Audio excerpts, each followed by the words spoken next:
자, 오늘 지난주에 이어서 테마별 수업을 좀 해볼까 하는 생각이에요.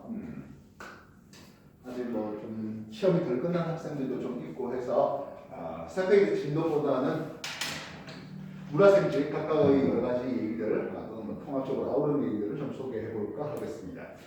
오늘 여러분한테 소개하고 싶은 것은 생명과학이라는 부분이 다루는 학문의 범위에 대한 내용을 좀 소개할까 하겠어요. 생명과학에서 다루는 것들은 세포에서부터 시작해서 엄밀히 말하면 세포 내에서 일어나는 일련의 화학 반응에서부터 시작해서 한 개체가 만들어질 때 각 기관별에서 하는 역할들, 그리고 이 개체끼리의 상호작용, 개체와 또 다른 주변 환경과의 상호작용, 이런 것들까지 다루게 되겠습니다. 그래서 제일 먼저 생명이란 무엇입니까 하는 것에 대한 얘기를 소개해볼까 하겠네요. 생명은 무엇입니까 하는 것에 대한 여러 가지 정의들이 좀 있었을 텐데요. 생명의 특징들은 이러했습니다 하는 것은 세페이드 2, 즉 여러분이 중2 정도 수준에서 공부하거나 세페이드 3의 그 중3 정도에서 공부하는, 뭐 중반에서 중3이지만 고등학교 2학년 생명과학 1 정도에서 소개하는 내용들이 될 것 같습니다. 생명이라는 것은 개체 유지로서의 특징과 그리고 종족 구조의 특징을 크게 두 가지 특징으로 소개할 수가 있겠습니다. 먼저 생명은 세포로 구성되어 있어야 한다는 것이 제일 첫 번째 생명의 특징이 되겠습니다. 세포는 무엇입니까 하면 생명체를 구성하는 구조적 기능적 단위를 세포라는 이름을 쓰겠다고요. 그래서 세포 하나가 자기 생명의 모든 기능을 다 담당하면 단세포 생물을 이름을 씁니다. 단세포 생물은 추가적으로 핵이 없는 원핵 생물과 보통 일반적으로 세균하고 있는 거죠. 대장균, 포도당 구균 해석하는 여러 가지 뒤에 뭐뭐뭐 균자 들어간 것들이 대부분이다 하겠습니다. 아까 말했던 뭐 있다고? 대장균, 포도당 구균, 뭐 결핵균. 그래서 나중에 생명과학 1 정도에서 보면 세페이드 3F 정도에서 보면 우리 몸이 어떤 병원체에 의해서 질병이 만들어질 수 있습니다. 감염성 질병, 특정한 병원체가 있다 하는데 이 원핵을 다 아우러서 뭐라 그럽니까? 세균, 영어로는 박테리아, 실제로는 박테리아는 복수형이죠. 박테리움이 단수형이고 그래요. 그래서 세균 이렇게 됩니다. 아까 말했죠. 뒤에 균 붙는 게 대표적인 원액의 놈들이 있어요. 그런데 균 붙는데 원액이 아닌 놈들이 있어요. 대표적인 놈이 무종균이에요. 무종균은 곰팡이 계열, 다시 말하면 진핵 생물 중에서 균계에 속해요. 여러분 생명 5개는 중1 정도 수준에서 배워본 적이 있을 겁니다. 생명을 5개, 5개의 개를 나올 때 가장 하등한 핵이 없잖아 하는 원핵 생물이 있었습니다. 그럼 원핵이 아닌 놈들은 진핵이라는 걸 쓸 수 있죠. 기관의 분화가 상대적으로 덜 돼 있다 하면 원생생물계, 그리고 식물계와 균계와 동물계 이렇게 우리는 5개의 5개를 합니다. 생물 체계를 변해서 그 중에서 균계, 아까 말했던 대장균 이런 것들은 균계에 속하는 게 아니에요. 여기 원핵에 속해요. 알겠습니까? 기본적으로 원핵은 단세포 생물들이 많죠. 원생은 단세포도 있고 다세포도 있고 식물계, 균계, 동물계 이쪽은 다세포 생물들에게 기본이 되겠습니다. 이것들이 없잖아 있긴 하겠습니다만요. 알겠습니까? 그래서 원핵의 그 다음에 단세포인데 진핵이 있어요. 원생 중에 단세포들이 있죠. 그래서 얘네들 보면은 예를 들어 진핵, 단세포인데 진핵 생물입니다. 집시벌레,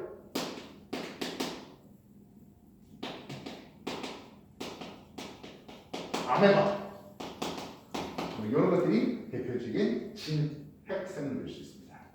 단세포의 진핵 생물들이 많습니다. 반면 한 세포가 모든 게 담당하는 게 아니라 한 세포가 특정 기능만 담당하는 그래서 그런 여러 세포들이 모여서 하나의 객체를 이루는 것을 우리는 다세포성을 이루는 것입니다. 그래서 다세포성을 체계는 세포들이 모여서 비슷한 기능을 하는 세포들이 모여서 조직을 하고 그래서 특정 기능을 하게 되면 기관이라는 이름을 쓰고 그런 기관들이 모여서 객체를 이룹니다.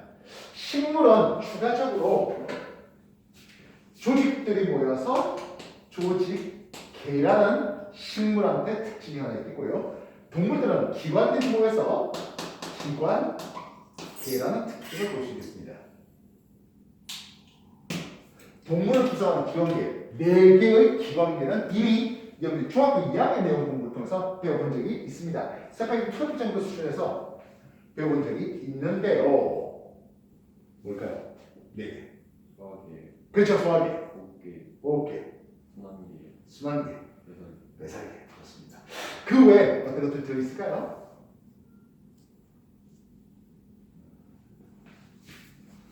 중3 정도에서 보면 신경계라는 걸 배우게 됩니다. 중3 정도에 보면 호르몬에 대한 내분 비계 이런 것도 배우게 됩니다. 뼈도 있잖아요. 골격계 이런 것도 배우게 되겠습니다. 이렇게. 그래서 세포로 구성되어 있다는 게 특징들을 볼 수 있겠죠. 이 세포들을 바라보면 세포 안팎의 물질 교환을 담당하는 게 세포막입니다. 세포막은 인지질 이중층에다가 플러스 막 단백질로 이루어져 있습니다. 인 친수성 파트고요. 지질은 친유성 파트예요. 이런 것들이 서로 모여서 인지질 이중층을 이루고 있습니다. 요 파트가 인산 파트고 친수성 파트예요. 이쪽은 지방산, 지질 파트예요. 지방산 중에 어떤 지방산들은 이렇게 생긴 놈이 있어요.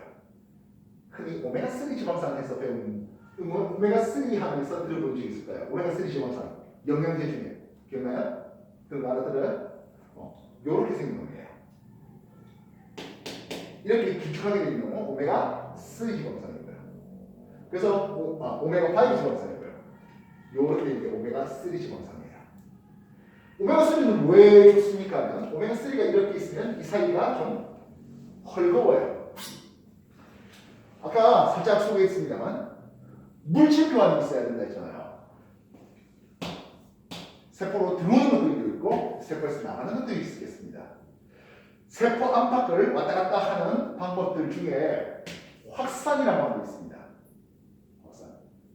이 확산할 때 산소가 바깥이 농도가 높고 세포 안에 산소 농도가 낮아서 산소가 쑥 들어올 때 오메가3 지방산이 있는 이쪽은 산소가 통과하기가 조금 더 여유로워요.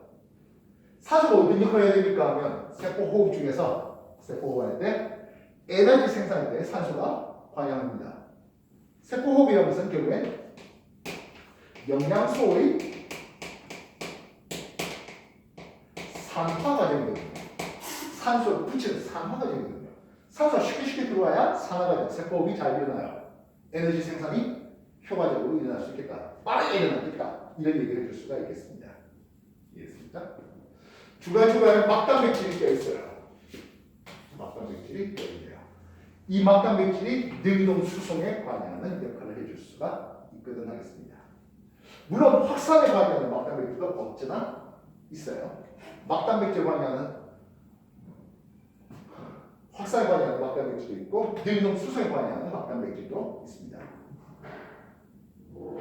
그래서 인지질 이중층에 중간중간 막단백질이 껴있는 이런 게 세포막이 되겠고 이 세포막을 통해서 고농도의 저농도로 확산되어 들어오는 또는 저농도에 있는 물이 고농도 쪽으로 빠져나가는 상수현상 그리고 능동적으로 에너지를 써서라도 능동적으로 물질을 들이고 또는 필요 없는 물질을 내보내는 과정을 세포막이 해주고 있습니다. 나중에 생명과학 2에 들어가면은 도대체 최초 생명체가 어떻게 해서 만들어졌을까에 대해서 이 세포 안과 밖을 구분할 수 있는 세포막의 탄생에 대한 여러 가지 가설이 소개되겠다고요. 알겠습니까? 세포 가운데 핵이 있어요. 세포 가운데 핵이 있어요. 이 핵은 유전물질 DNA를 가지고 이 세포가 살아가는 데 필요한 여러 가지 물질들을 만든다든지 그런 것들에 대한 정보 컨트롤 센터 역할을 해줄 수 있는 게 핵이 되겠습니다. 물론 원핵은 핵은 없어요. 원핵은 핵이 없다는 건 그럼 어떻게 된 겁니까? 이게 유전물질 DNA가 세포 질에 둥둥 떠 있으면서 그냥 바로 필요한 물질들 합성에 관여하는 세포 번역에 관여하는 것을 볼 수가 있겠다는 겁니다. 세포를 보면 이렇게 핵에 보면 핵에 연결돼서 이런 소프체들이 연결되어 있습니다. 소프체는 핵에 있는 여러 가지 물질이 왔다 갔다 하는 통로 역할을 할 수 있고 리보솜이 이제 박혀 있는데요. 이 리보솜이 무슨 역할을 합니까? 하면 리보솜은 단백질 합성에 핵의 유전 정보를 받아서 핵의 유전 정보를 받아서 단백질 합성에 관여하는 것이 리보솜입니다. 따라서 식물도 단백질 합성은 있어야 되다 보니까 식물도 리보솜이 박혀있는 나중에 리보솜이 박혀있는 소프체와 리보솜이 박혀있지 않은 소프체에 대해서 추가적인 구분이 있는데 일단 뭐 그 지금까지는 그럴 필요 없겠습니다. 그리고 소프체 말단을 보면은 세포에서 만들어진 여러 가지 물질을 단적으로 분비하는 골지체가 있겠다고요. 그래서 소화 효소를 분비하겠습니다 또는 호르몬을 분비하겠습니다 할 때 이런 골지체의 역할이 필요할 수 있겠습니다. 골지체라는 이름을 쓰다 보니까 뼈골자 느낌이 나는데요. 그건 아니고요.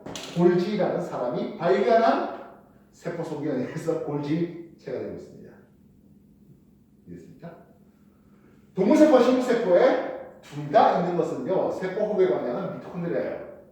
나중에 이 미토콘드리아의 기원이라든지 또는 연목체의 기원에 대해서 소개가 한 번 더 될 일이 있겠습니다. 어쨌든 미토콘드리아 세포 호흡에 관여하겠습니다.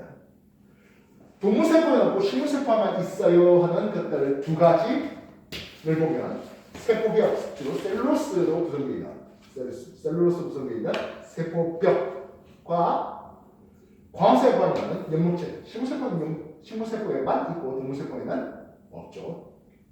연목체, 탄소 동화작용, 광합성 관여하는 연목체 볼 수 있겠군요. 있어요?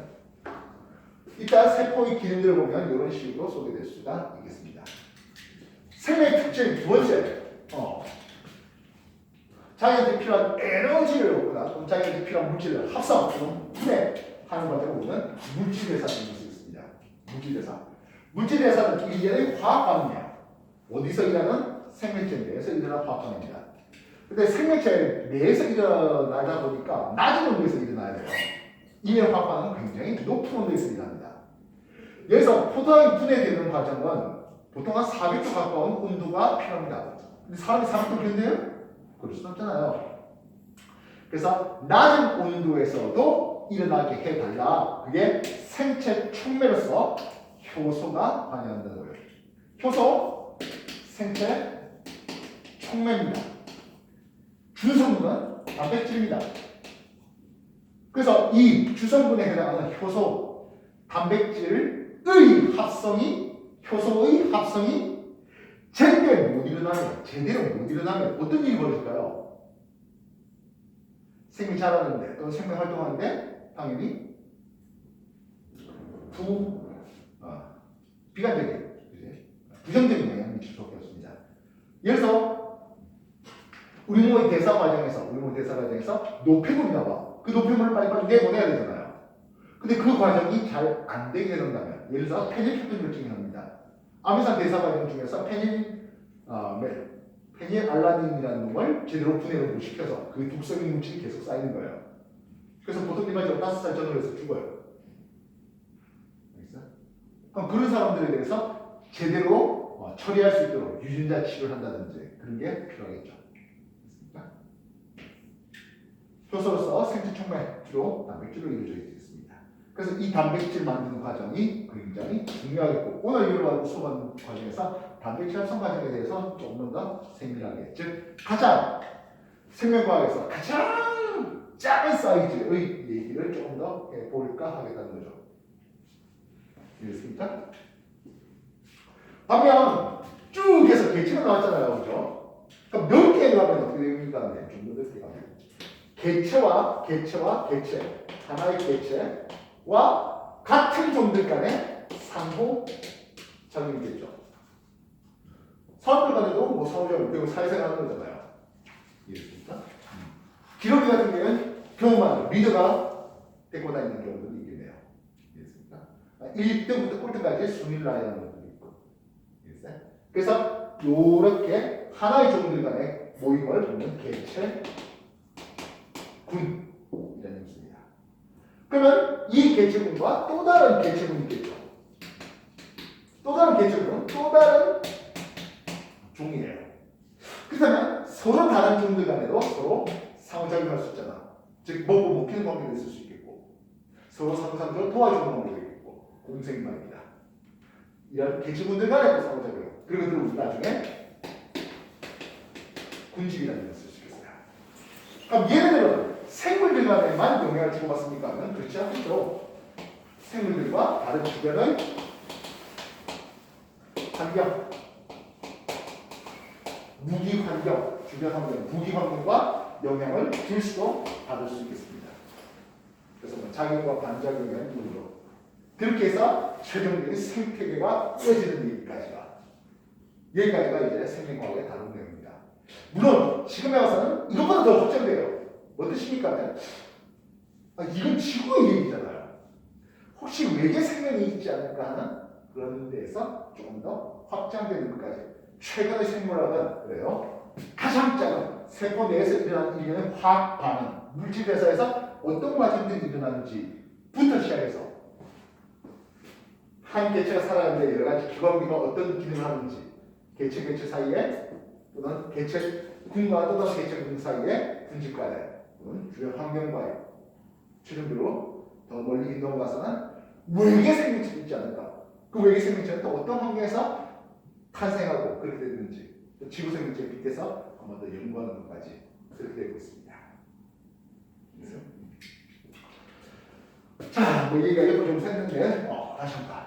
그렇다면 생명은 어떤 특징이 있습니까? 하는데 세포로 구성되어 있고 물질 사이가 돼요. 그 외에 자라죠. 발생하고 생장하는 것을 볼 수 있습니다. 네 번째, 주변 자원에 대한 반응이 일어나 있고요. 주변 환경의 변화에 따라서 내용과 체험이라는 이런 것들 입장을 유지하는 항상성 조절도 있어야 되겠습니다. 이런 반응이라든지 항상성을 한다는 것은 아까 우리가 기반 계속 여러 가지 있잖아요. 그 중에 보면 신경계라든지 뇌분비생, 호르몬 하면 뇌분비생은 뇌분비계라고 하겠습니다. 또는 신경과 호르몬의 상호작용을 통해서 개체로서의 특징을 가질 수가 있게 되고요. 그러면 네 번째 잘못 잘 살다가 깨 죽자? 그건 하자. 내 다음 세대, 나와 다음 세대를 좀 만들려고 하겠습니다. 그래서 여기에 대해서는 내 유전물질 다음 세대 넘겨주는 것을 유전이라고 하겠습니다. 이 유전이 일어나기 위해서는 유성생식이다. 무성생식이다. 생식을 통해서 다음 세대에 유전물질을 넘겨주는 게 나와 다른 세대를 만들려고 하는 게 유전. 근데 그렇게 하다 보니까 특히 무성생식을 하는 것보다는 유성생식을 했을 때 자손은 유전적 다양성이 다양해지는 과정에서 환경이 점점점 건조해졌잖아요. 환경이 점점점 추워졌잖아. 이런 식의 변화가 될 수 있겠습니다. 또는 외부 세균이라든지 뭐 바이러스 이런 것들이 침범하는 그런 외부 환경의 변화도 있겠습니다. 그 과정에 적응해서 살아남아서 기존 종과는 다른 종으로 분화될 수 있겠죠. 종의 분화를 뭐라 부르니까는 진화라는 것입니다. 그렇게 해서 종의 다양성, 종 다양성이 증가되는 거죠. 이런 것들이 다들 생명의 특징으로 소개할 수 있다고요. 그래서 이 얘기들은 생명과학을 공부하는 맨 첫 단에 항상 소개되는 내용입니다. 정해 주십시오.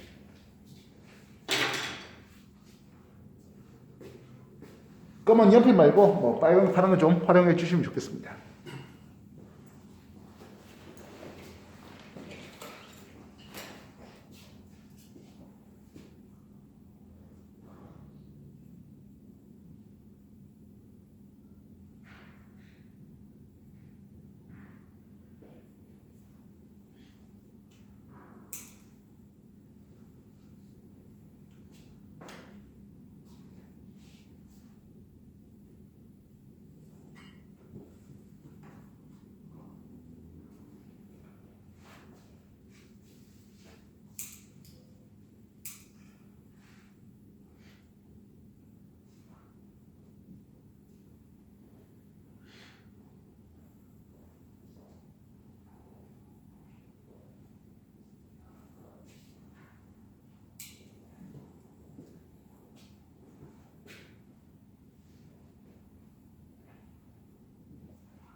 기왕에 마이너스 그런 거 색깔 좀 활용하세요.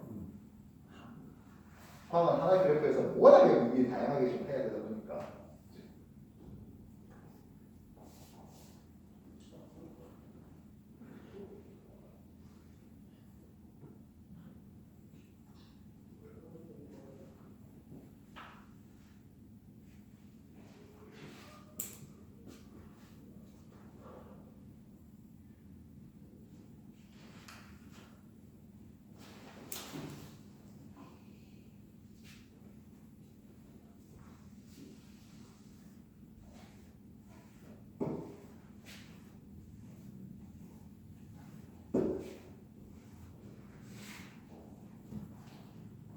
자, 우리가 핵 속에 유전물질의 정체가 DNA라고 했지 않습니까? 그죠? 세포 분열기 때 염색사가 응축되어서 보이는 막대 모양의 구조물, 이걸 뭐라고 부릅니까 하면 염색 체감이라고 씁니다. 필요하다면 모에가 크 같은 게 쌍으로 있네요. 필요하다면 이걸 상동 염색체를 씁니다. 뭐 분열기 감기 때 DNA 복제해서 만들어진 염색 분체 관계도 있겠네요. 근데 우리가 염색체라고 했지만 염색사가 응축되어 있댔잖아요. 감기 때는 이 염색체 형태로 있지 않는 게 아니라 염색체 형태로 있지 않고 풀어져 있어요. 염색사 형태로 풀어져 있어요. 조금 더 오가면 히스톤 단백질을 DNA가 두 바퀴 반씩 감고 있는 뉴클레오솜이라는 게 반복되어 있습니다. 히스톤 단백질을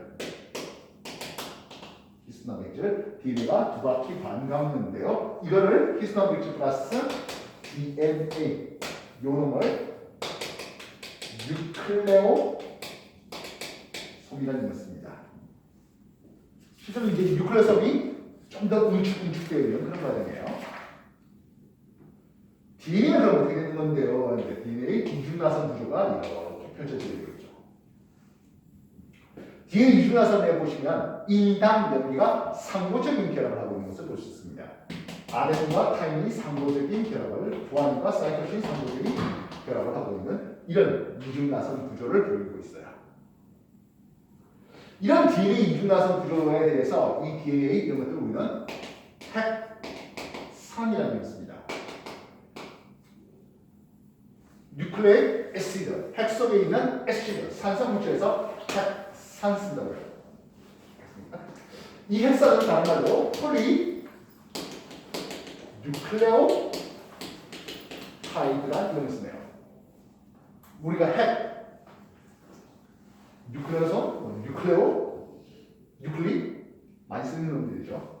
알겠습니까? 폴리라는 뜻은 뭘까요?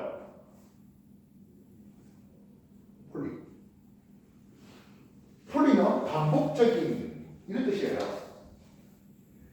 우리가 고분자를 공부할 일이 나중에 생길 텐데요. 폴리에틸렌 아마 시중에 많이 들어봤을 거예요. 폴리에틸렌, 폴리프로필렌, 뭐 폴리스타이렌, 폴리비니클로라이드 이런 것들 많이 들어봤을 겁니다. 에틸렌이라는 단체가 반복되는 게 폴리에틸렌 물질이에요. 못 받을 뻔하게 폴리스타이렌은 스타이렌 물질이 반복되는 그런 특징을 가지고 있습니다. 폴리뉴클레오타이드, 뉴클레오타이드가 반복되겠는데요. 뉴클레오타이드는 인과 당과 염기를 한 세트로 가진 걸 뉴클레오타이드라고 부릅니다. 핵산하고 있습니다. 핵산 측에 방금 봤던 DNA와 RNA로 구분하고 있네요. 이는 똑같습니다. H3PO4 인산으로 동일합니다. 그럼 당은 어떻게 된 겁니까? 한데요. RNA로 구성한 당은 리보스란 당이에요. 이 리보스란 당은 탄소 원자가 5개 있어요. 그래서 이렇게 오각형을 보여요. 포도당. 얘 분자식이 어떻게 되지? 그렇죠. 포도당 탄소 6개예요. 그래서 포도당을 나타낼 때 간략하게는 이렇게 나타내죠. 포도당 같은 단당을 이렇게 썼네요. 그러면 2당을 예를 들어서 엿당. 엿당은 포도당이 2개가 붙어 있어요. 이렇게 쓰는 거죠. 육각형을 쓴 것은 탄소 원자가 6개이기 때문이고 오각형을 쓴 것은 탄소 원자가 5개이기 때문입니다. R 구성한 당이 리보스라는 당인데요. D를 구성한 당은 디옥시 리보스라는 당이에요. 옥시라는 뜻은 산소고요. D는 딜리드, 지운다는 뜻입니다. 리보스라는 당에서 산소 원자가 빠지면 디옥시 리보스라는 이름을 써요. 이해됐습니까? D를 구성한 여기는 아데닌과 타이닌과 구아닌, 사이토신 이렇게 네 종류가 있어요. RNA는 A, G, C는 똑같아요. 근데 타임 대신 유라시드 들어가요. 이해됐습니까? 그래서 헥산을 구성하는 뉴클레오타이드는 토탈 8종류가 나옵니다. 다음 종류가 다르기 때문에 토탈 8종류의 헥산. 되겠습니까? 그리고 DNA를 구성하는 염기의 종류는 4종류. RNA도 역시 4종류의 염기. DNA, RNA 합하면 5종류의 염기. 이렇게 소개할 수 있습니다. 선생님, 염기는 뭔데요? 왜 염기라는 이름을 씁니까? 저 안에 질소 원자들이 많아요. 질소 원자들이 루이스 염기, 화학에서 공부하게 될 텐데요. 루이스 염기 특징을 가지게 되겠습니다. 알겠습니까? 지금까지 한 건 일단 정리해 주십시오.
이 DNA는 RNA와 타임인 사이에 이중을 수소결합을 그리고 구안과 사이토신 사이에 3중의 수소결을 통해서 굉장히 안정된 이중 나선 구조를 가지게 됩니다. 아데닌과 타임 사이에는 이중의 수소결합이 구안과 사이토신 사이에 3중의 수소결합을 가진 이중 나선 구조를 가집니다. 이렇게 안정한 이중 나선 구조를 통해서 DNA가 하는 역할은 유전 정보를 저장하는 역할을 해줄 수 있습니다. 반면 RNA는 뭐 여러 종류의 RNA가 있어요. 크게는 메신저 RNA와 번역관이라는 tRNA 그리고 리보손 자체를 구성하는 RNA로 하는데요. 나머지 한 50여 가지 종류가 더 있어요. 얘는 단위 나선 구조를 가지고 있습니다. 그래서 얘는 유전 정보를 전달하든지 또는 발현 유전 정보가 단백질로 형태로 나타나는 역할에 관여하는 것이 RNA가 되겠다. 물론 RNA를 유전 정보를 그대로 가지고 놈이 없잖아 있어요. RNA 바이러스가 있겠죠. DNA 유전 정보를 가지는 바이러스도 없잖아 있습니다. RNA 바이러스를 견디는 놈이 이번에 코로나 바이러스가 되고 있는데요. 이 코로나 바이러스는 단일 나선의 RNA를 유전 정보를 가지다 보니까 쉽게 변형이 된다.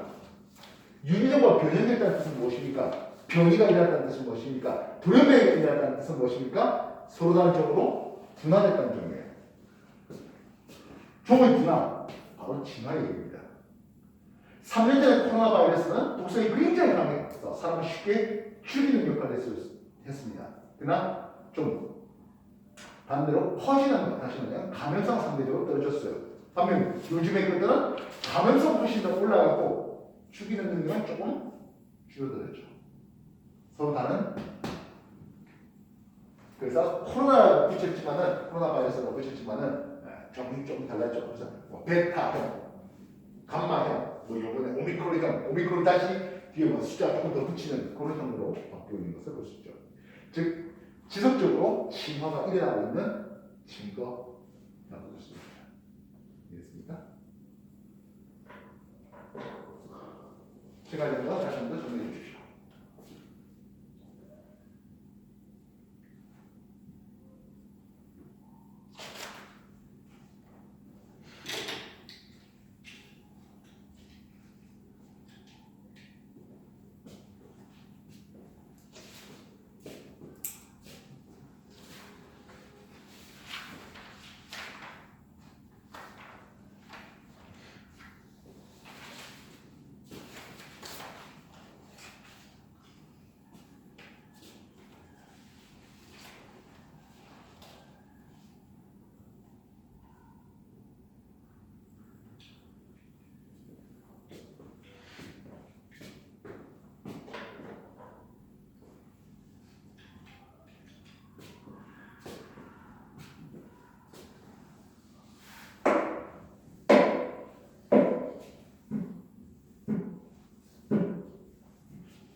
자, 그래서 우리는 유전 정보의 발현을 통해서 필요한 단백질 또는 필요한 효소가 만들어지는 이런 과정을 한번 간략하게 한번 소개하겠습니다. DNA 이중가성 구조를 이렇게 한번 그려봤습니다.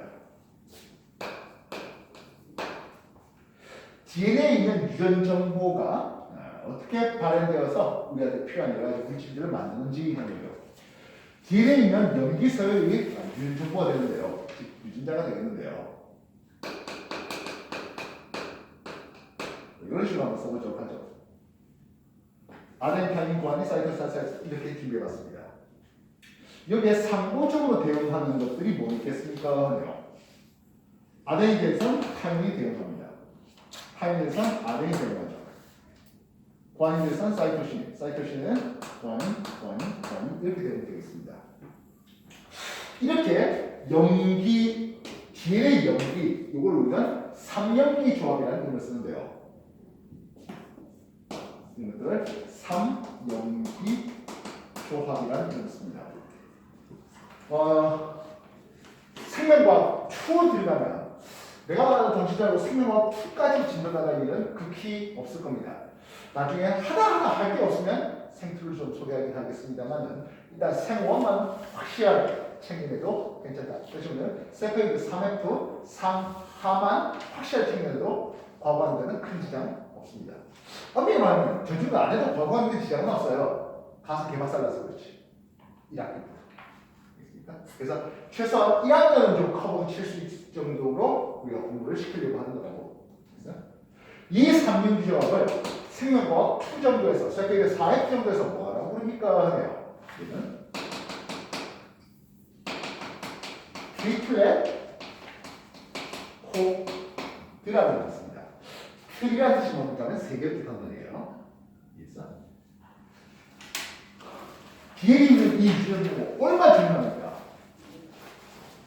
학년 더 올라와서 또 국민정을 공부하게 되는 일이 생겨요. 국민정.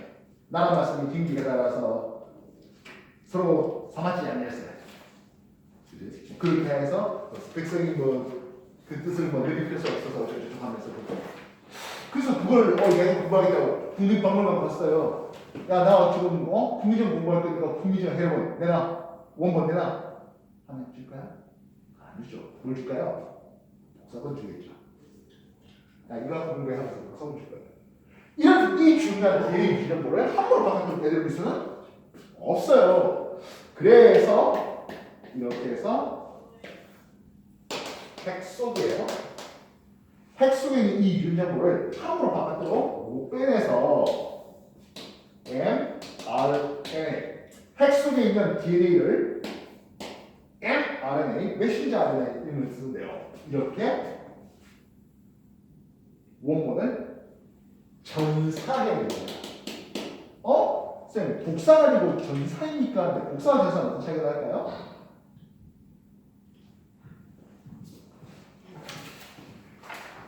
검은 거는 글씨로, 하얀 거는 종이로다. 알죠? 들어본 적 있어 없어? 좋아. 그럼 이거 복사해놓고 그대로 하면 검은 글씨는 검은 글씨 그대로, 흰 바탕은 흰 바탕대로 나옵니다. 그죠? 이건 복사예요. 근데 그게 아니라 검은 글씨는 하얗게, 흰 바탕은 검게 만들 수도 있어요. 그렇게 색에 대한 반전을 주는 걸 우리는 전사라고 불러요. 내가 손 모양 총합품 만들고 싶어요. 손. 진흙에다가 찰흙에다가 손을 꾹 눌렀어. 그러면 손금은 지금 이 손금은 오목하게 들어있는 게 손금이잖아요. 찰흙에 꾹 찍으면 그 찰흙에 손금 부분은 튀어나와 있겠죠. 이후에 그거에 석고를 부어. 석고물을 부어. 그리고 그 석고를 떼내면 이것과 똑같이 나옵니다. 이것과 좌우반대, 좌우반대로 뭐 위아래 상하반대가 되는 그런 것들 전사라고 합니다. 그래서 이렇게 mRNA로 전사하게 되면 T를 T 그대로 가져오는 게 아니라 상호적인 걸로 가져옵니다. T에서 뭐가 되는 겁니까 하면 A가 되는 되겠죠. 아덴이 되는 겁니다. A에 대해서 타임이 되어야 되는데요. 근데 mRNA, RNA는요, 타임 대신에 유라시가 있어요. 그래서 T 대신에 뭘 들어온다? 유라시가 들어요. C 대신에 G가 오겠죠. G 대신에 C 오겠네요. 이게 핵공을 통해서 빠져나가서 소체로 빠져나가게 됩니다. A, U, G, C. 이래서 3연기 조합에 대응할 mRNA예요. mRNA 연기 3개의 조합을 뭐라 부릅니까? 본이라고 했습니다. 물론 이것도 본 되겠죠. mRNA 구성하는 연기는 4종류 나옵니다. 근데 첫 번째 이 연기는 무조건 A가 되라는 법 있을까요? 아니죠. C가 될 수 있잖아. G도 될 수 있잖아. 그럼 두 번째 연기는 무조건 G가 되라. 그런 거 있을까요? 없죠. 그래서 3개의 자리에 중복을 허용해서 4개의 우리가 중복을 허용해서 들고 오다 보니까 코너는 토탈 4의 3승까지 나오게 됩니다. 알겠습니까? 64가지 코드 나옵니다. 64가지 코드 다 외워야 할까요? 절대로 외워요. 64가지 코드 중에서 선생님이 딱 하나 AUG라고 불러주는 게시 코드 이거 딱 하나 외우겠습니다. 물론 엄밀한 종결 코드도 하나 더 외우고 있긴 합니다만 게시란 뜻이 뭘까요? 그치? 시작한다. AUG 이게 게시 코드라는 거예요. 이렇게 mRNA가 있으면 이거를 퉁 붙은 놈이 있어. 바로 리보솜이라는 거예요. 아까 리보솜 무슨 역할을 했죠? 네, 그치. 단백질 합성 역할이에요. 이 AUG라는 게시 코돈에 맞춰서 단백질 하나 가져오게 되는데 이 단백질 이름이 메사이온이라는 단백질이에요. 시중에서 메티오닌이라는 단백질을 쓰고 있습니다. 단백질 20가지 단백질 중에서 한 놈이에요. 그러면 CCC2에 대응하는 단백질이 또 가져올 수 있어요. 이놈 이름은 프롤린이에요. 하나 더 외우고 있네요. 프롤린도 외우고 있네요. 그래서 메사인과 프롤린 사이에 아미산의 결합이라는 거야. 아미산 사이 결합. 이건 뭘까요?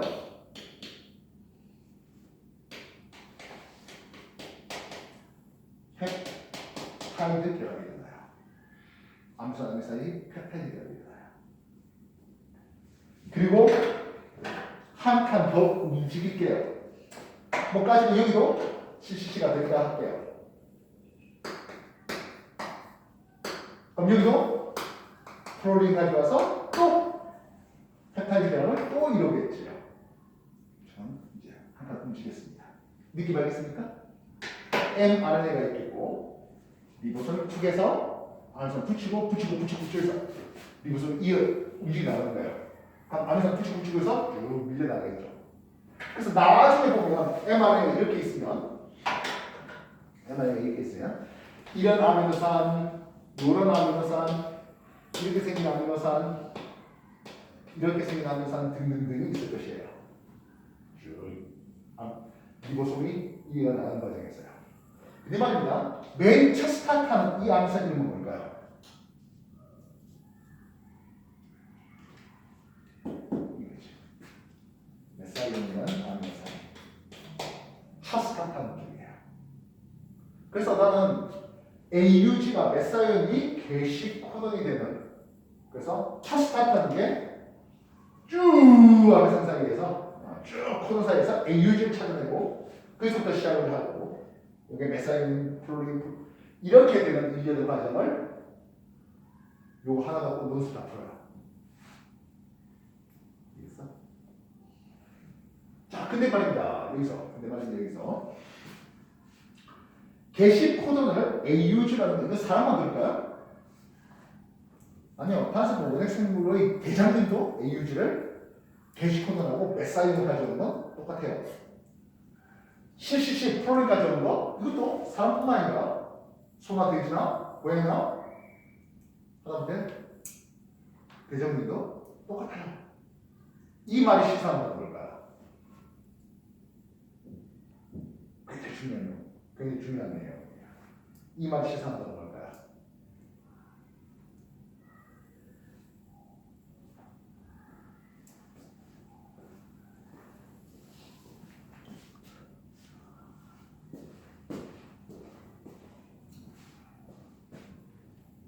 이러다가 이제 서로 기능이 달라지면 종이 분화된다 했잖아.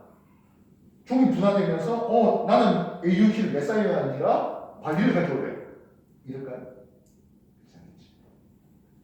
즉 암호 요 영역에 대한 암호표가 코돈표가 동일하다는 것은 이게 종이 거슬거슬 올라가다 보면 결국엔 어느 하나의 종에서부터 스타트했자라는 생각이에요.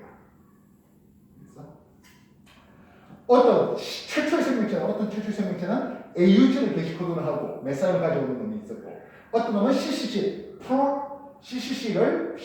여기서 발리능을 주장하면서 차 스타트하는 그런 놈도 있었고 어떤 놈은 AAA를 시트롤린을 차 스타트하는 게시 코드를 하는 그런 놈들이 크게 있었다가 아니라 하나에서 주어있다 라는 간접적인 증거가 되겠다. 37년 최초의 생명체는 그렇게 해서 하다가 좀 나누고 그렇게 진화되는 거라 생각하는 거죠. 지금 대장균은 내 몸속에 있는 대장균과 나는 결국에 거슬러 가다 보면 하나의 공통된 조상이 있지 않겠냐라고 생각될 수 있습니다. 이해됐습니까? 자, 그러니까 그 와중에 원래는 CCC 이렇게 됐어야 돼. 이랬어? 근데 만약에 GCC가 된다고 해보자고요.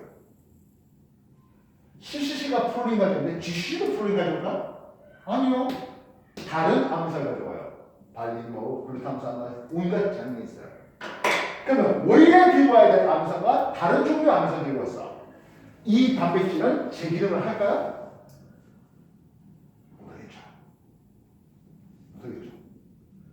들고 오는 아미노산 종류가 달라짐으로 해서, 즉 염기 하나가 달라짐으로 해서 들고 와야 될 아미노산이 달라지고 그렇게 해서 만들어진 단백질의 입체적인 구조가 달라지게 됩니다. 하는 역할이 기존 역할과 다른 역할을 하게 될 수 있겠습니다. 그리고 만약 그 기존 역할과 다른 역할을 하는 게 생존에 유리했다면 종이 분화될 수 있었겠지 하는 거고요. 이해했어? 지금까지 한 거 정리해 주십시오.